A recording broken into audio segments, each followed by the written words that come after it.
Buenas noches, bienvenidos a Palabra de Honor. Hoy tenemos un invitado que en realidad no va a estar en el piso porque la entrevista ha sido grabada la semana pasada. Se trata de un chileno, ingeniero comercial y graduado maestro en economía por Harvard, que ha ocupado cargos importantes en su país y ha sido ministro del gobierno de Sebastián Piñera. Se llama Cristian Larroulet. Realmente es una entrevista muy interesante porque con una gran sencillez el hombre nos explica qué ha pasado en Chile, por qué Chile está como está, creciendo en todos los órdenes, y necesariamente viene la comparación con la Argentina. Queremos agradecer entonces a la Bolsa de Comercio de Córdoba, que es la institución que nos ofrece su casa para que nosotros podamos llevar nuestra cámara y hacer esta entrevista con tan importante personaje que nos puede transmitir una experiencia totalmente distinta a la experiencia que hemos realizado nosotros en situaciones similares en la República Argentina. Vamos entonces al comienzo del programa. Los auspicios y después la editorial.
Durante varios programas hemos hablado del tema del centralismo, al cual yo me he referido como la gran tragedia argentina y la causa de muchos de los otros males que padecemos desde hace ya 2 siglos.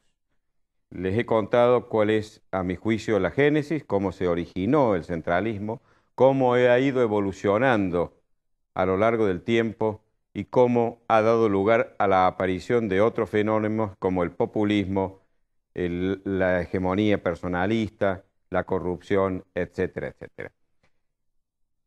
Lord Acton decía, el poder corrompe y el poder absoluto corrompe de manera absoluta, pues el centralismo, al centralizar precisamente el poder, permite crear un clima proclive para los actos de corrupción que terminan a la fuerza de convertirse en algo familiar, creando lo que se ha dado en llamar un sistema corrupto, es decir, una corrupción institucional, que es cuando un país funciona en base a la corrupción.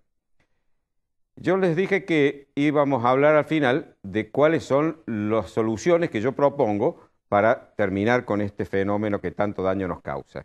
Obviamente, estas soluciones pueden compartirse o no. Yo simplemente les voy a exponer cuáles son, a mi juicio, las medidas que habría que adoptar para ponerle fin. El centralismo ha tenido como eje fundamental la presencia del centro de poder en una ciudad, es decir, la presencia en Buenos Aires de quienes manejaron durante mucho tiempo y hasta ahora siguen manejando todo el país.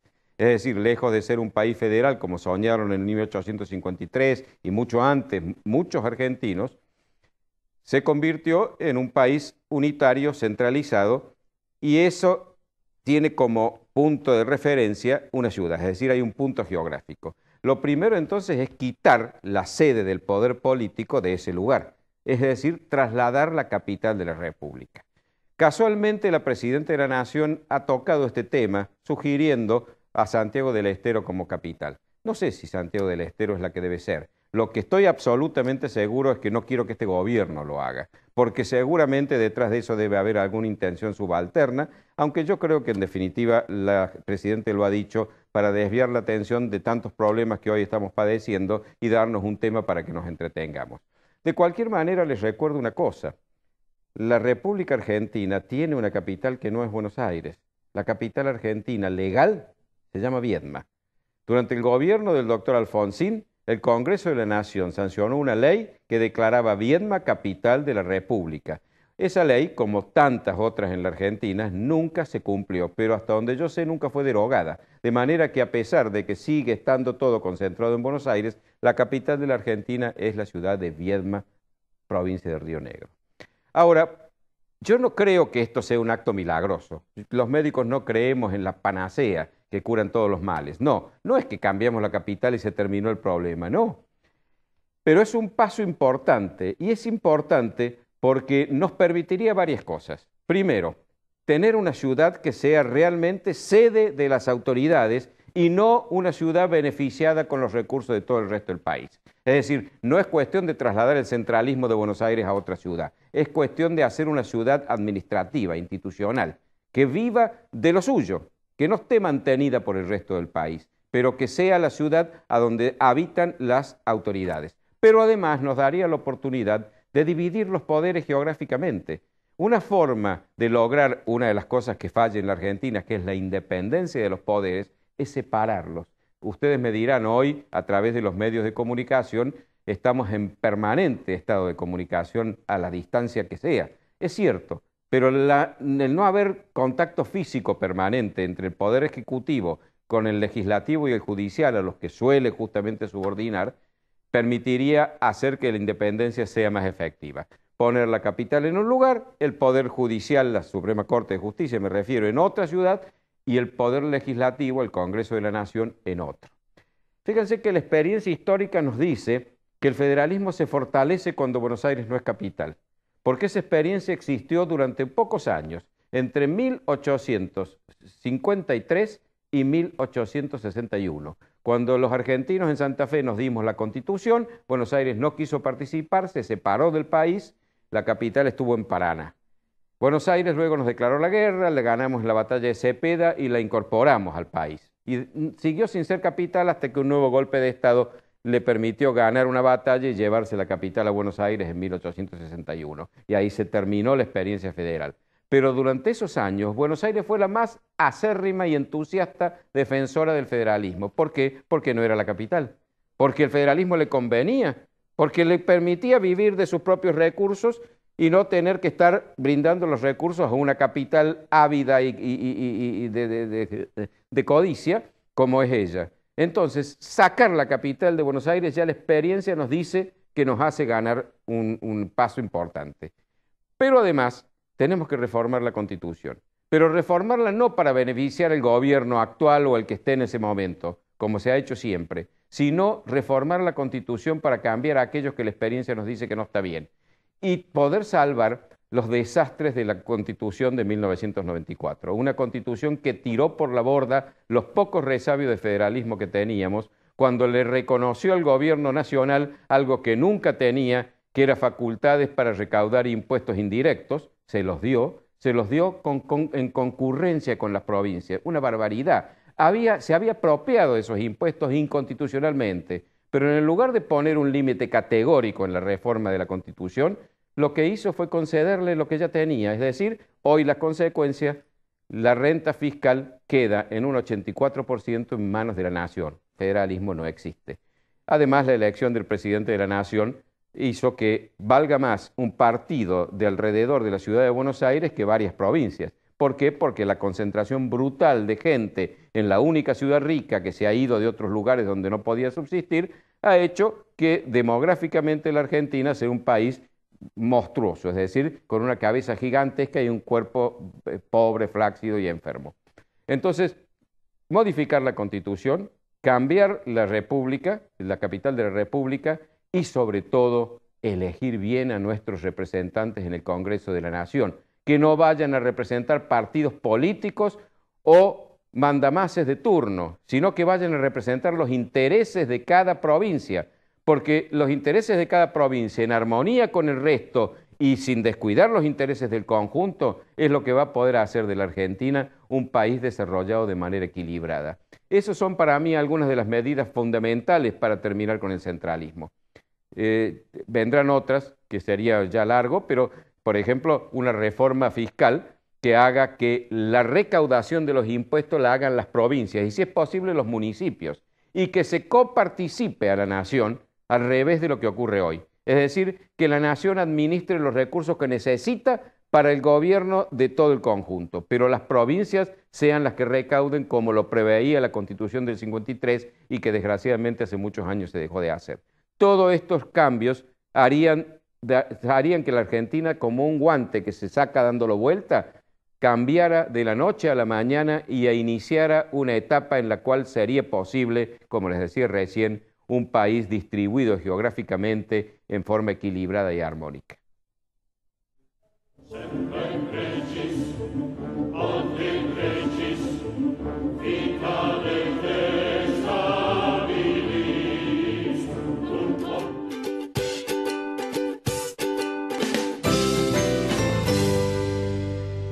Moresi Allende, Ibáñez Padilla, Administración de Propiedades y Consorcios. Claridad y confiabilidad. Moresi Allende, Ibáñez Padilla.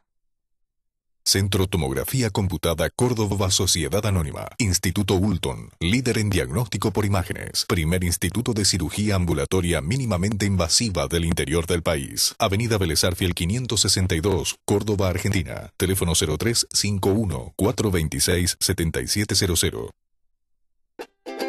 Ahora comprar tu auto es una experiencia única. Llegó AutoCity, un nuevo espacio con 0 kilómetros, usados, pista de prueba y área de servicios. AutoCity, los autos evolucionan. El lugar donde encontrarlos también.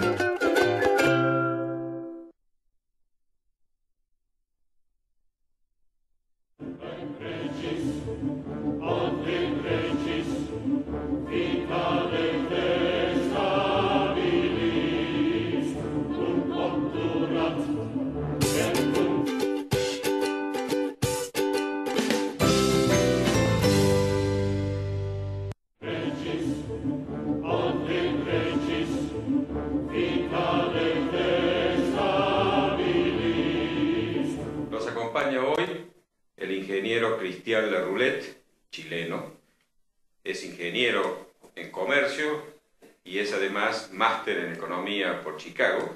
Ha desempeñado diversas funciones en su país y ha sido últimamente ministro del gobierno de Sebastián Piñera.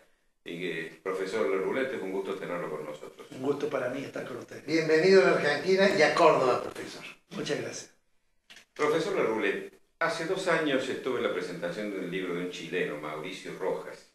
El libro se llamaba Argentina, breve historia de una larga decadencia, de un largo fracaso, no recuerdo ya exactamente.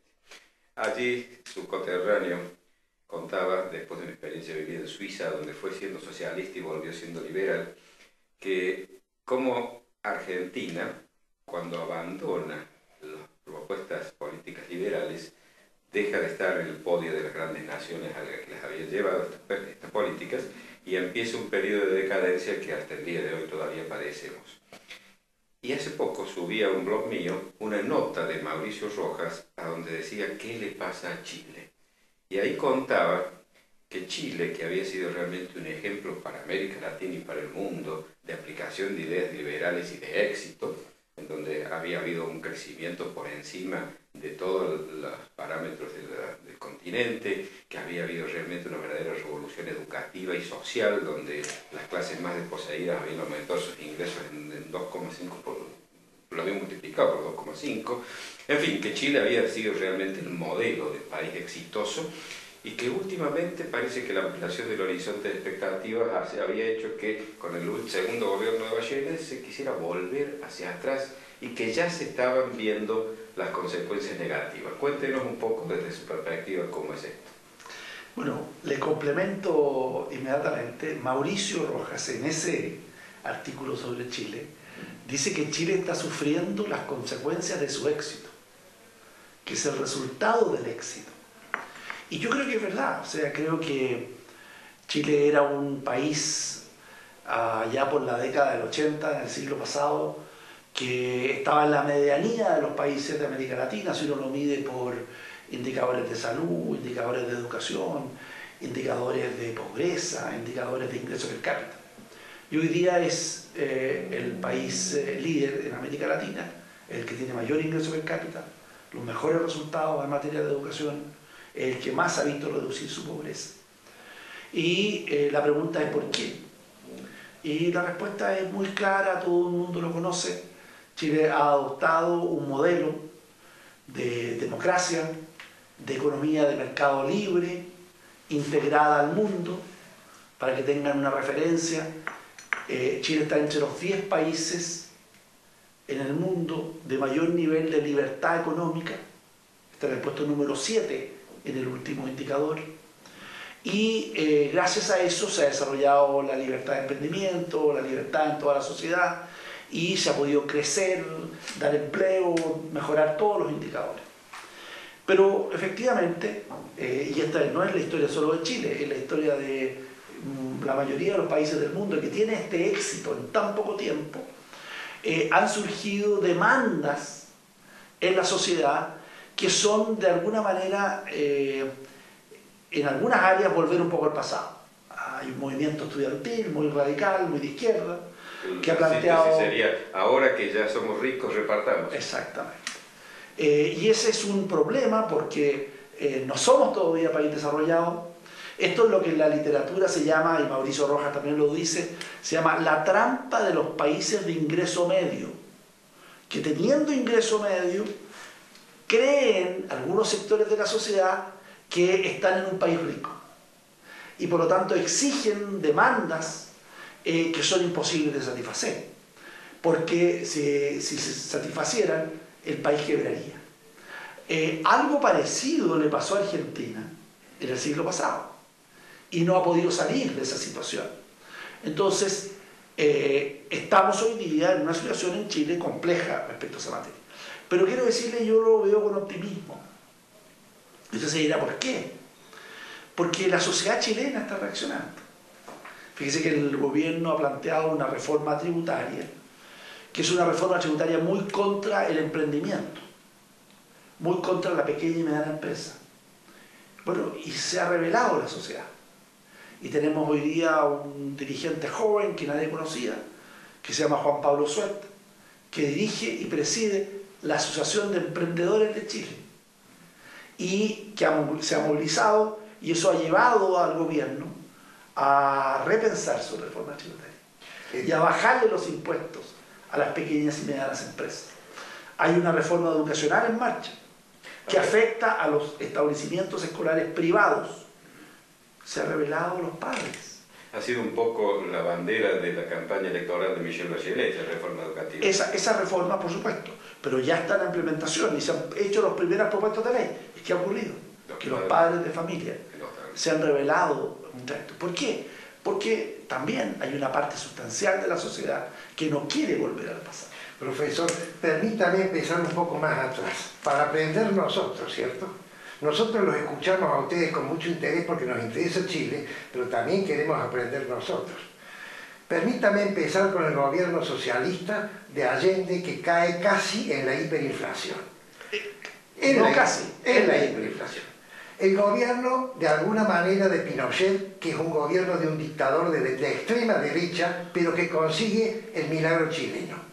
Cuando se va este hombre y viene la democracia continúa durante, creo que 4 presidentes, o 5 ahora, no recuerdo bien, continúa más o menos con estos planes de Estado. Acá hay un acompañamiento cultural que no existía en la época de Allende. ¿Cómo se da esa metamorfosis para que el gobierno democrático, que está en contra de los accionares de Pinochet, conserve el lineamiento económico? Situación que aquí no se dio en ninguno de los pasos. Bueno, yo creo que hay 2 razones. La primera es que los países y las sociedades aprenden. Después de la hiperinflación de Allende, del desastre de Allende, están esas reformas que hace el gobierno militar, pero la pregunta es ¿por qué se mantienen esas reformas? Bueno, porque también en democracia se aprende. Acuérdense que tuvimos a Alan García en Perú con hiperinflación en su primer gobierno. Y un segundo Alan García que no tenía nada que ver contra acá. Los países están aprendiendo. Ahora, ¿cómo se aprenden? Se aprenden porque hay liderazgos políticos, porque hay liderazgos económicos que toman las banderas de la libertad. Pero hay otra razón por la cual se aprende y se protege esa realidad. Es cuando se crean instituciones que permiten a los países conducirse con una mirada de largo plazo más allá de la contingencia económica. ¿Cómo se crean esas instituciones? Bueno, se crean legislando, creando las instituciones, aprobando buenas leyes. Déjeme darle un ejemplo. En los gobiernos, por ejemplo, del presidente Ricardo Lagos.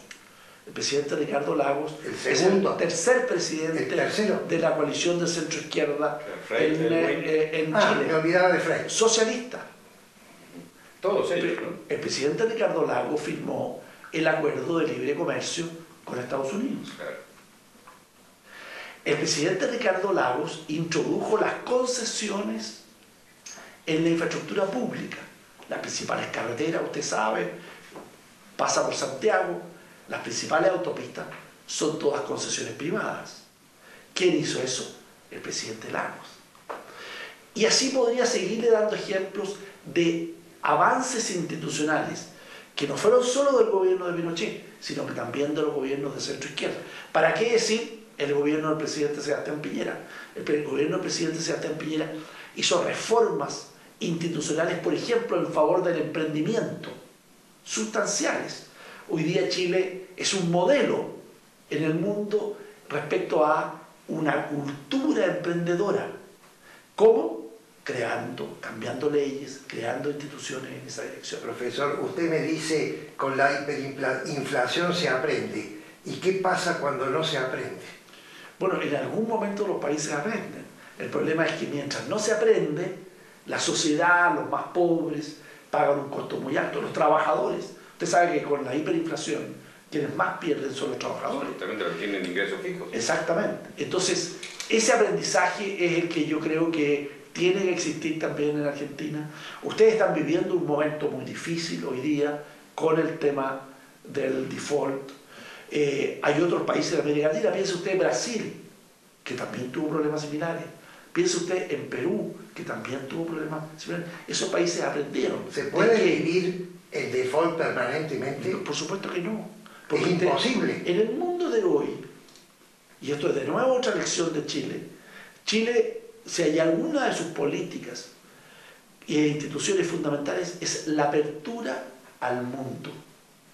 ¿Piensa usted que Chile debe ser uno de los 5 países con menor arancel aduanero?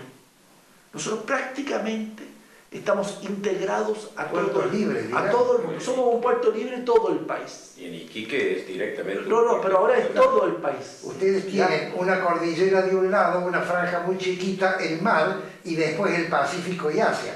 Nosotros somos nuestros principales socios. Nosotros somos socios del mundo, para que tenga una referencia. En nuestro comercio, Asia es como el 45%, América y Europa, eso es todo el resto. O sea, somos socios del mundo hoy día, abriéndonos. Pero no solamente hay que abrirse en los bienes, hay que abrirse en los capitales. Porque como somos países más pobres, necesitamos inversión, necesitamos ahorro, tenemos que abrirnos a los capitales. Y nadie se puede abrir si no paga las deudas. Por supuesto. Ahora hay una cosa que me parece que puede ser un denominador común de todos los países que usted ha puesto como ejemplo de esa transición, de ese aprendizaje. En todos ellos, los gobiernos llamados de izquierda, yo no suelo usar los términos izquierda y derecha porque para mí era una especie de hiplegia. Está medio obsoleto. Y no dicen nada porque de derecha era Hitler y de derecha es Piñera y hay un abismo entre ambos. La mayor cercanía es entre el comunismo y el nazismo. Claro. Acuérdense que hace una semana atrás se recordó la firma del acuerdo entre los nazis y los comunistas en Rusia. Claro. Sí, había un poeta argentino, Armando Tejada Gómez, que decía: siendo el mundo redondo se aconseja no situarse a la izquierda de la izquierda, pues por ese camino el distraído puede encontrarse un día a la derecha. Pero volviendo a lo que le decía, me da la impresión de que la llamada izquierda en todos esos países ha aprendido, es una izquierda sensata. La izquierda chilena, una coalición a donde interviene el Partido Comunista, ha sido sensata, ha sabido aprender la lección de los buenos éxitos y de los buenos programas. Lo ha aprendido Alan García él mismo, en Perú, en su segundo gobierno, en la contracara del primero. Lo han aprendido los del Partido Socialista de los Trabajadores en Brasil. Lo ha aprendido un hombre que ha sido guerrillero como Mujica en Uruguay, ni que hablar de Tabaré Vázquez, que es también de Frente Amplio.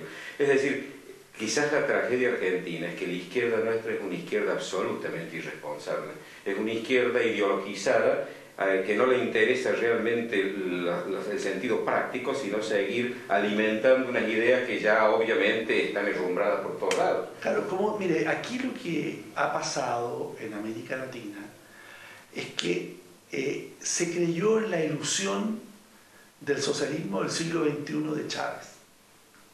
Entonces muchos países, Argentina se acercó mucho, Ecuador también, Bolivia, han creído que ese es el modelo. Y desgraciadamente se ha cometido un error gigantesco. Usted ve hoy día el drama que hay en Venezuela. O sea, ¿cómo es realmente la violación de los derechos humanos que está ocurriendo? ¿Cómo se puede hacer el cambio cultural en nuestro país a su criterio? Bueno, se hace con liderazgo, con fuerza, con pasión, luchando por la idea de la libertad y adquiriendo poder político y enfrentando en los diversos frentes eso. Eso es la maravilla del mundo que estamos viviendo hoy. Hoy día estamos viviendo la cuarta revolución industrial. Y esa cuarta revolución industrial es la de las tecnologías de información. Fíjese usted que usted, a través de Twitter, tiene la opción de comunicar, a través de las redes sociales, la opción de organizarse, tiene la influencia a través de los medios de comunicación. O sea, hoy día la opción para influir en la sociedad, para formar opinión, es gigantesca. Entonces ahí hay una oportunidad maravillosa. De todas maneras, siempre es más apetecible para las masas la propuesta de izquierda, que es una propuesta de distribución. Es decir, usted va a prosperar no en función de su propio esfuerzo, sino por la generosidad del gobierno.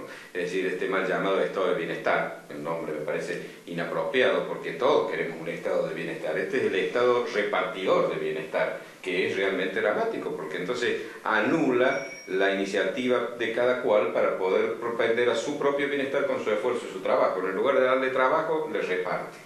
Y ahora eso tiene un límite, sin embargo tiene un límite, tiene el límite cuando se deja de dar oportunidades de trabajo, y cuando se acaban las oportunidades de progreso.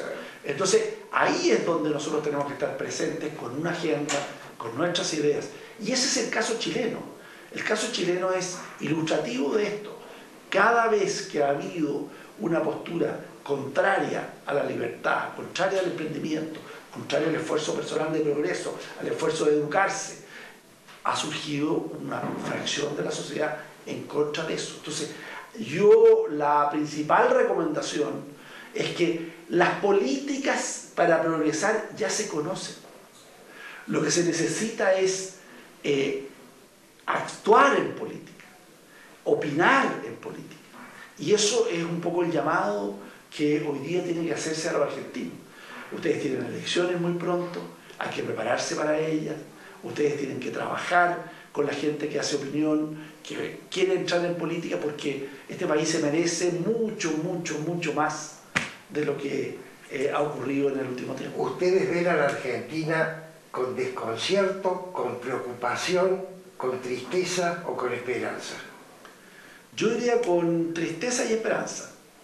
Tristeza porque este era uno de los 10 países más ricos del mundo a principios del siglo pasado y hoy día ha perdido posiciones, y con esperanza porque creo que los países reaccionan, los países y las sociedades reaccionan, y creo que es el caso de la oportunidad que tiene Argentina hoy día. El optimismo es contagioso. Yo estaba pensando al analizar la comparación entre lo que ocurrió en Chile y en otros países y lo que ocurre en Argentina. Estaba pensando que un elemento que puede haber sido decisivo es que la dictadura chilena, que bien fue cruel, sin embargo fue exitosa en lo económico. Entonces eso dejó ver que la parte económica no había que cambiarla, había que seguir porque el rumbo estaba trazado y era exitoso. En la Argentina lamentablemente no fue así, el gobierno militar no dejó una economía próspera y sana, sino por el contrario, incluso hasta estatizó aerolíneas, estatizó empresas diversas, es decir, no fue exitosa en ningún aspecto. Entonces, lamentablemente, además de la reacción contra todos los excesos, estaba precisamente la experiencia de que el camino que se había seguido no era bueno. Así es. Bueno, ese es el caso de nuevo ahora. Ahora también se han dado cuenta que el camino que han seguido durante estos años no va a ser bueno, estar en una situación de default.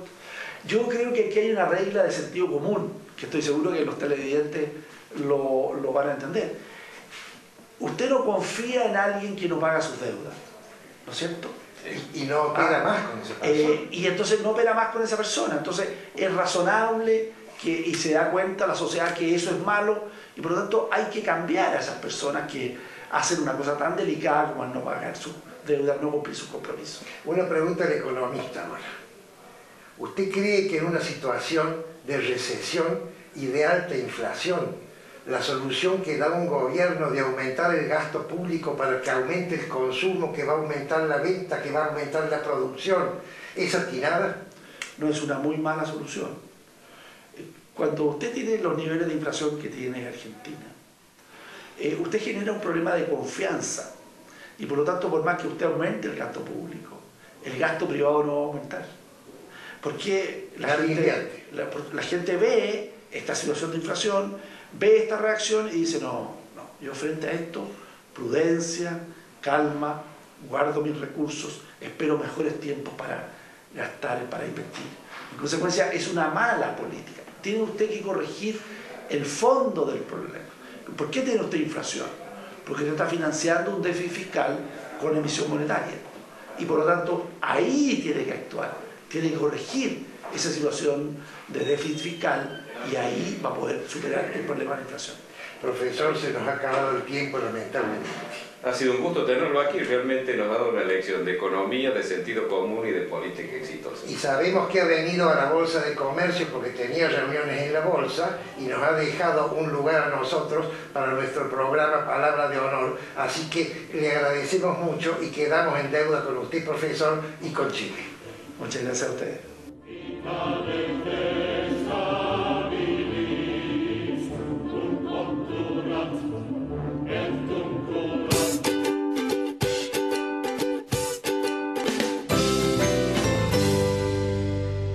Morecia Allende, Ibáñez Padilla, Administración de Propiedades y Consorcios. Claridad y confiabilidad. Morecia Allende, Ibáñez Padilla. Centro Tomografía Computada Córdoba Sociedad Anónima. Instituto Ulton, líder en diagnóstico por imágenes. Primer instituto de cirugía ambulatoria mínimamente invasiva del interior del país. Avenida Vélez Arfiel 562, Córdoba, Argentina. Teléfono 0351 426 7700.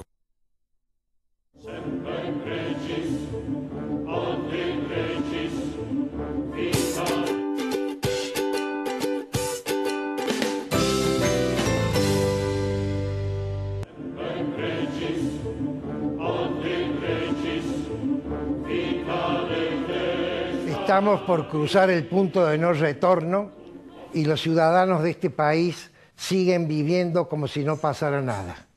La presidenta está mandando al Congreso la legalización del incumplimiento de nuestra palabra. Por eso voy a hacer hincapié un poco más en el tema de la explicación de los fondos buitres, que ya hemos hablado de ello. La Argentina necesitaba plata, entonces emite bonos.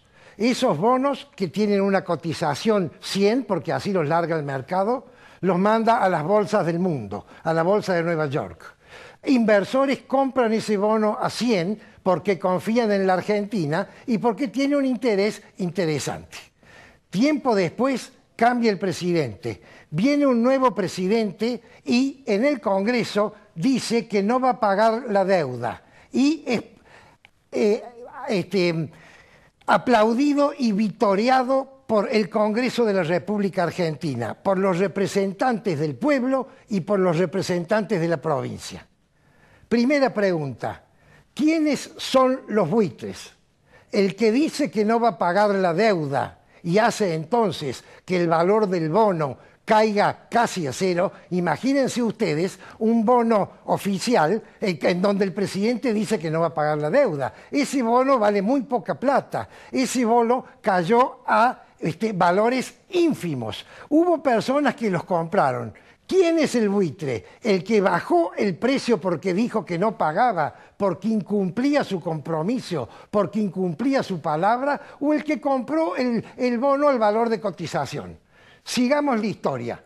Luego, Kirchner arregla con el resto de los que no compraron esos bonos, con los que mantuvieron los bonos. ¿Cómo arregla? A él le empezó a entrar un chorro de dinero increíble por lo que se llamó el viento de cola.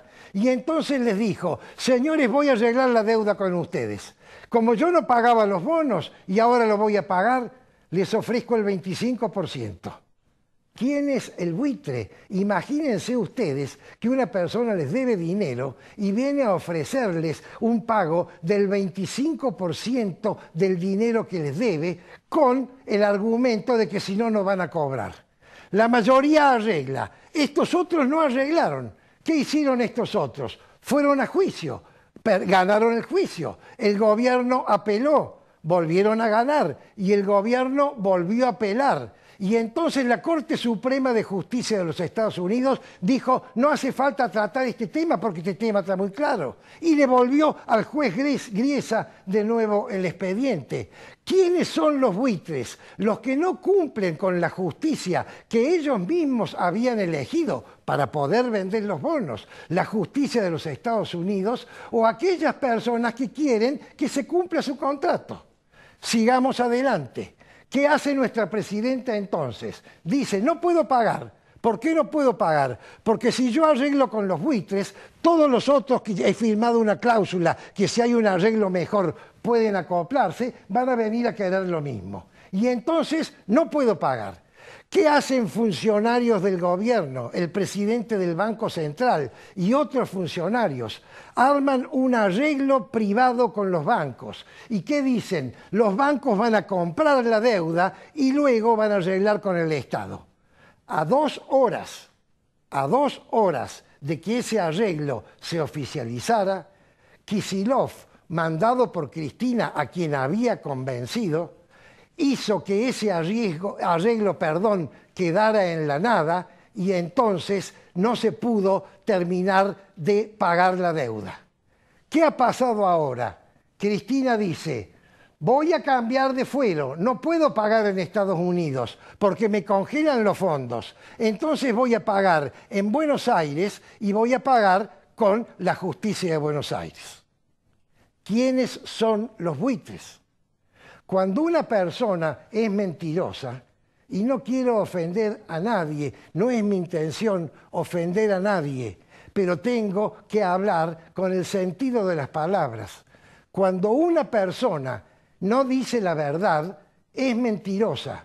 Cuando una persona firma un contrato y no lo cumple, se convierte en mentiroso. Y un mentiroso, por definición, ya no interesa lo que dice, interesa lo que hace. ¿Qué hizo Cristina? Cristina cambió de jurisdicción y Cristina cambió de lugar de pago. Entonces la pregunta que yo les hago a ustedes es, ¿quiénes son los buitres? ¿Unos señores que compraron un bono al 13% o las personas que manejan el Estado, el gobierno de nuestra República, que incumplen sus contratos? ¿Por qué les pregunto quiénes son los buitres? Porque Cristina, al tomar esta actitud de defender de esta manera este problema, sin darse cuenta, ha aumentado en la consulta popular la impresión que la gente tenía sobre su accionar. Las encuestas de opinión han aumentado. ¿Eso qué significa? Que esto va más allá de Cristina. Que hay un grupo de gente muy grande en la ciudadanía cordobesa que piensa que la actitud de Cristina es correcta porque nos defiende de los buitres. Y si nosotros creemos que los buitres son los de afuera, porque ha hecho una frase que pone una antinomia, patria o buitre. Obviamente, entre patria o buitre, yo voy a elegir patria, pero esa frase es una falsedad, porque acá el problema es, ¿debo cumplir mis compromisos? ¿Debo yo sostener mi palabra? ¿Debo ser honesto? ¿O yo tengo derecho a hacer lo que quiera ¿Por qué? Porque hay gente afuera que no me gusta que gane un porcentaje de dinero exagerado. Este tema es muy complicado, porque si el Congreso aprueba esta ley, que la va a aprobar porque tiene mayoría para aprobarla, está legalizando entonces la decisión de no cumplir con la ley. Y la Argentina se va a quedar afuera del mundo. Se lo preguntamos al ministro chileno, ¿se puede vivir en default permanentemente? Y contestó sin pensarlo, imposible, no se puede. ¿Por qué no se puede? Por 3 razones. La primera razón es que nosotros no vamos a conseguir nunca más un crédito de una institución financiera de afuera o colocar una letra nuestra en el mercado internacional. La segunda razón es que nuestras empresas no van a conseguir nunca más créditos comerciales porque están clavadas y plantadas en un país que no cumple con sus compromisos. Pero hay una tercera razón que la gente no tiene presente, que es la más grave y la más importante de todas. El problema económico argentino no tiene solución sin desarrollo. Se los voy a explicar con un ejemplo muy clarito. Si esta es la deuda y este es el PBI, la única solución es agrandar el PBI y entonces, en términos relativos, estoy achicando la deuda. ¿Cómo se agranda el PBI? Se agranda con producción. ¿Quién puede hacer la producción en un país que está prácticamente parado? Únicamente la inversión externa. ¿Quiénes son los inversores externos? Personas que tienen capital, que lo han ganado o lo han heredado o no sé cómo lo tienen, pero que lo cuidan, por eso lo tienen, que piensan alternativas de inversión. Nadie dice voy a invertir en la Argentina. El capitalista dice voy a invertir en la Argentina, voy a invertir en Brasil, voy a invertir en Chile o voy a invertir en Bolivia. Y entonces tiene un paquete de alternativas donde decide. Ninguna persona, por más bueno que sea un negocio que presente la Argentina, va a traer $1 de afuera si no puede luego tener la seguridad jurídica de que van a cumplir con los contratos. De manera tal que esta situación que nos plantea Cristina y que el Congreso lo va a oficializar próximamente, nos va a colocar en una posición complicada, difícil y casi imposible de salir. ¿Por qué Cristina hace esto? Yo creo que hay 2 motivos. Esto es una presunción, no es una seguridad. Y aquí termino. Primer motivo, el problema argentino económico, la debacle económica argentina es anterior a los fondos buitres. Los fondos buitres la van a complicar enormemente, pero esa debacle ya estaba instalada en la situación argentina. Segundo motivo, Cristina, como gobernante populista, necesita un malo de la película a quien echarle la culpa. Y ese malo, queridos amigos, lo ha encontrado en los fondos buitre, lo ha encontrado en el juez Griesa y ahora lo ha encontrado en la justicia de Nueva York. De manera tal que ella de ninguna manera va a concretar estos pagos y va a llevar esta situación ad referéndum al próximo gobierno. Si lo tenemos claro este tema, podemos a través de la opinión pública emitir nuestro pensamiento, pero lo más importante es observar qué candidatos que se presentan en las próximas elecciones defienden esta situación. ¿Qué candidatos han dicho que no inmediatamente? ¿Y qué candidatos navegan en medias tintas para luego poder elegir nuestras próximas oportunidades el año que viene? Es palabra de honor.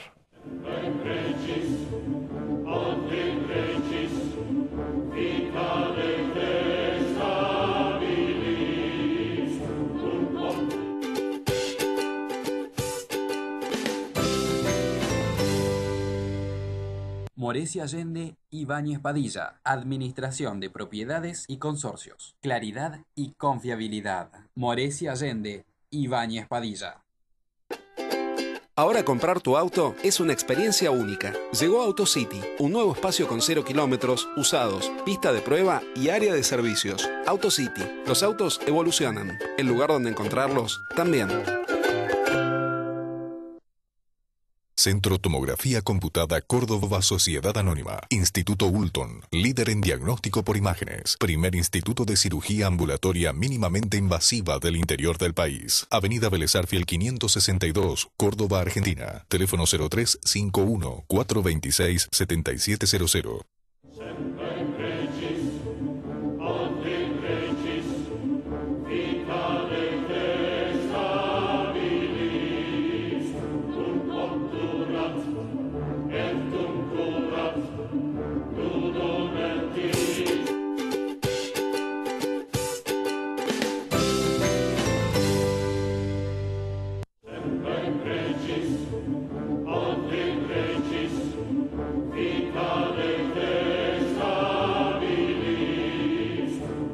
La ciudad que queremos no está bien. Basta recorrer sus calles, caminar o andar en automóvil para darse cuenta de que Córdoba está mal.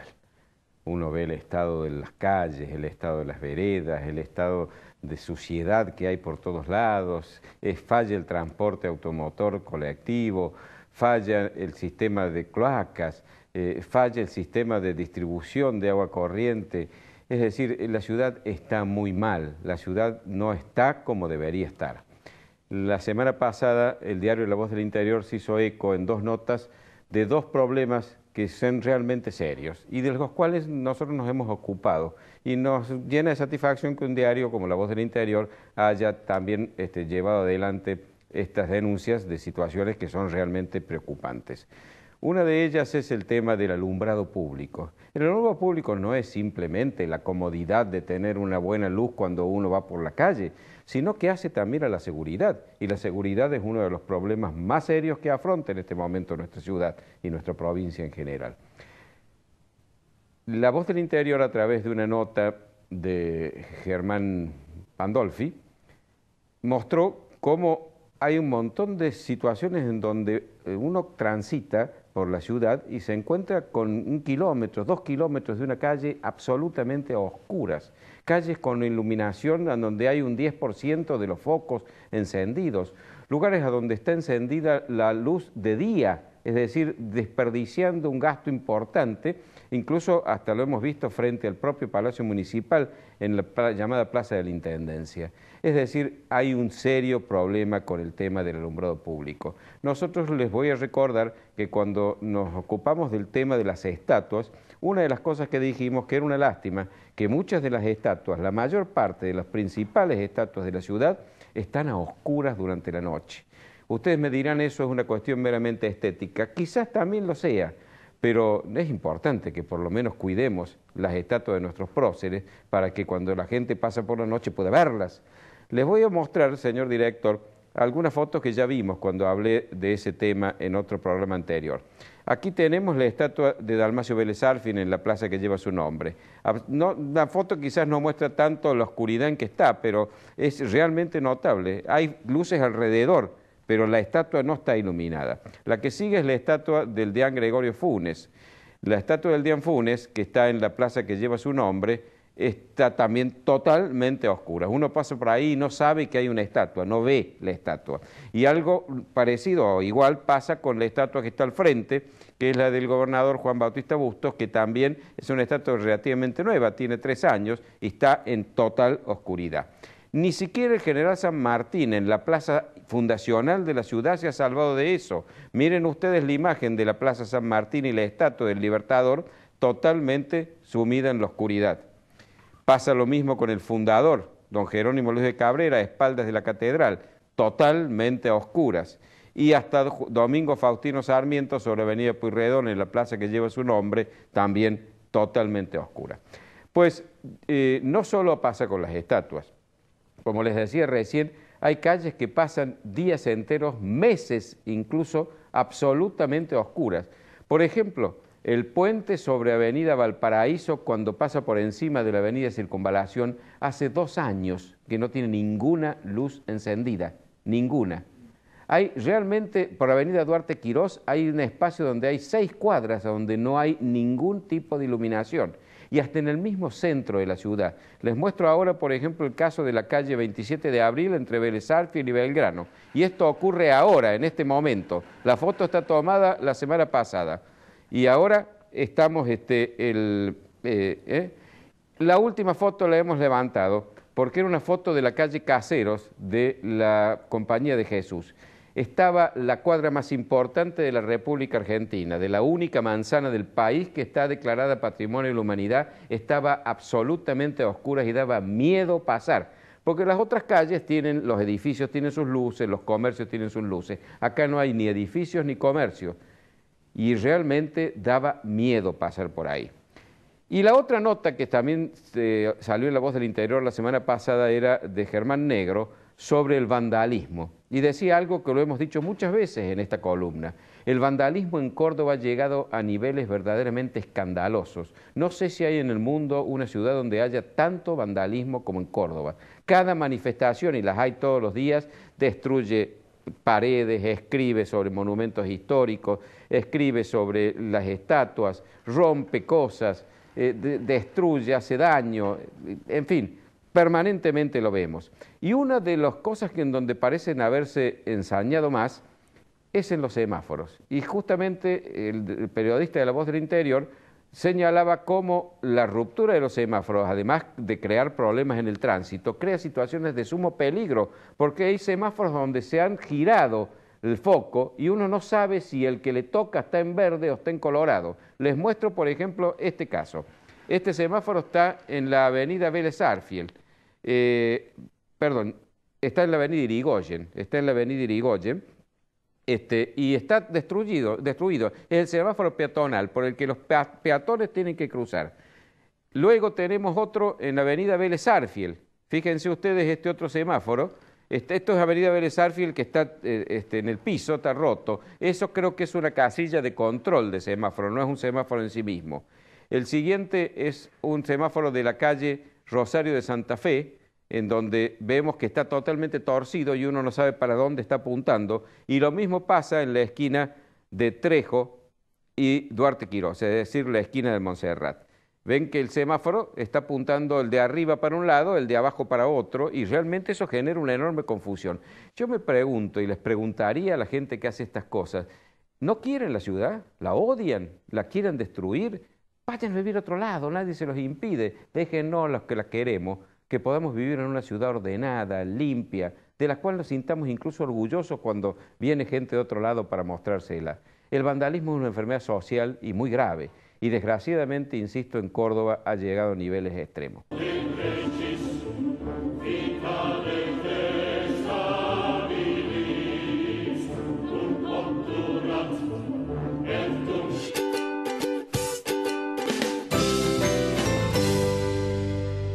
Morecia Allende, Ibáñez Padilla, Administración de Propiedades y Consorcios. Claridad y confiabilidad. Morecia Allende, Ibáñez Padilla.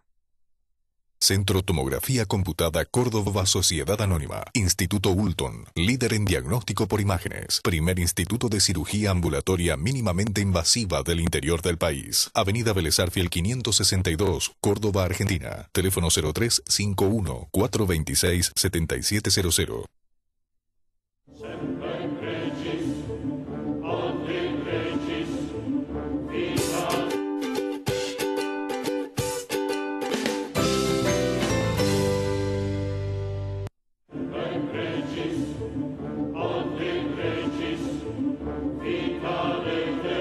Muy interesante e instructivo, Prudencio, el comentario del ministro chileno. Fíjate vos que todo lo que él dice son cosas sensatas y ya sabidas, pero todas juntas, ordenadas y fundamentalmente ejecutadas, es lo que consiguen el resultado. Ya lo creo. Y yo creo que él se refirió al sentido común. El sentido común es lo que nos está faltando a los argentinos, porque vemos ya no a distancia, ya no los que llamamos los países del primer mundo, a nuestro lado, al lado oeste Chile, al lado este Uruguay, al norte Perú, Colombia, Brasil, Es decir, estamos viendo cuáles son las políticas que llevan al éxito. Estamos viendo qué resultados dan las políticas que desarrollan esos países y estamos haciendo todo lo contrario. Es decir, hay una suerte de empecinamiento en querer perseverar en el error. Eso se llama contumacia. Es seguir un camino que nos lleva hace 60 años en la decadencia. Pasamos de ser el 10º país del mundo a ser el número 147. Y sin embargo vemos a nuestro lado otros que siguieron esas políticas que a nosotros nos llevaron al podio de los más importantes y seguimos abandonándolas y sin querer tomarlas. Y fíjate vos lo siguiente, ellos han cambiado de ideologías los distintos gobiernos, pero han mantenido una posición económica que le servía porque era exitosa. Entonces, el próximo gobierno que tenía ideología diferente no borró y empezó de nuevo, simplemente continuó con el plan de gobierno. Einstein decía que la locura consiste en repetir siempre la misma acción esperando resultados diferentes. Yo me pregunto, ¿estaremos en un proceso de locura colectivo los argentinos? Yo creo que vamos para ello. Y yo quiero recordarles una pregunta que yo hice y la contestación de él. Cuando yo le pregunté, ¿cómo pudieron hacer ustedes esto después de semejante hecatombe? Y porque las sociedades aprenden.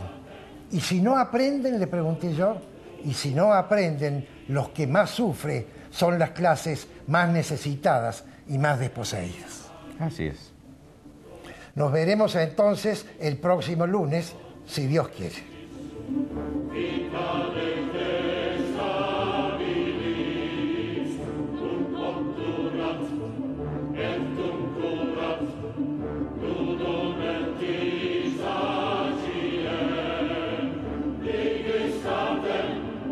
Potestatem, di solvi